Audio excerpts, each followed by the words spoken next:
মায়ের ভালোবাসা রাহুল ছোটবেলা থেকেই খুব দুরন্ত। তার মা সুমিতা তাকে সবসময় ভালোবাসতেন, কিন্তু রাহুলের দুষ্টুমিতে কখনো কখনো বিরক্ত হতেন।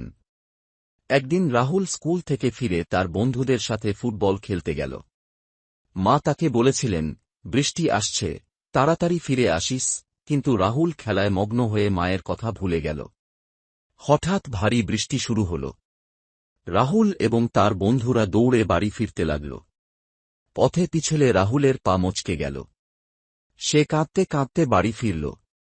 মা তাকে দেখে খুব চিন্তিত হয়ে পড়লেন।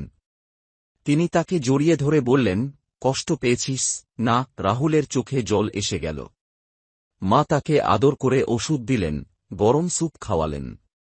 রাহুল বুঝতে পারল মায়ের সব কথা শোনা উচিত। সে মাকে জড়িয়ে ধরে বলল, আমি আর কখনো তোমার কথা অমান্য করব না। মা, সুমিতা হাসলেন, তুই যদি শান্ত থাকিস, তাতেই আমার সবচেয়ে বেশি খুশি। শিক্ষা: মায়ের ভালোবাসা ও উপদেশ কখনো অবহেলা করা উচিত।